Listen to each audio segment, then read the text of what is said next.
नानक देव जी की एक प्रेरणादायक कहानी। सच्चा सौदा। बहुत समय पहले पंजाब के एक छोटे से गांव तलवंडी में एक बालक का जन्म हुआ। उसका नाम था नानक। बचपन से ही नानक की आंखों में एक अजीब सी चमक थी। वह न खेलने में रुचि रखता, न धन कमाने में। वह तो बस सच्चे की खोज में लगा रहता। उसके पिता मेहता कालू एक व्यापारी थे और चाहते थे कि नानक भी उनका धंधा संभाले। लेकिन नानक का मन तो दुनिया की नश्वर चीजों से परे था।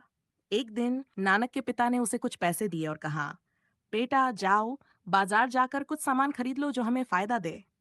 नानक खुशी खुशी निकल पड़ा। रास्ते में वह एक जंगल से गुजरा।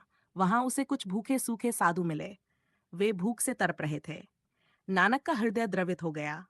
उसने सोचा, ये पैसे तो बस कागज के टुकड़े हैं, लेकिन इनसे अगर किसी का जीवन रोशन हो जाए तो ये अमूल्य हो जाते हैं। नानक ने बिना सोचे समझे सारे पैसे उन साधुओं को खाने पीने के लिए दे दिए। फिर वह खाली हाथ घर लौटा। पिता ने पूछा, बेटा सामान कहाँ है? नानक मुस्कुराया और बोला, पिताजी, मैंने सबसे सच्चा सौदा किया है।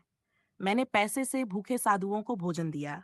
दुनिया का सबसे बड़ा धन तो दान और सेवा है। धन तो आता जाता रहता है, लेकिन जो हृदय में सत्य बसा ले वह अमर हो जाता है।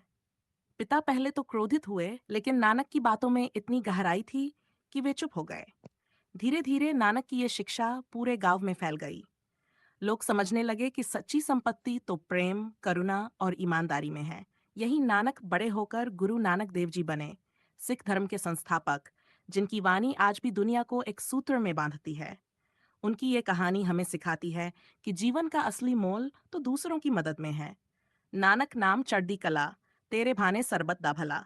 यह एक काल्पनिक रूप से सरलीकृत कहानी है जो गुरु नानक देव जी के वास्तविक जीवन की एक घटना पर आधारित है।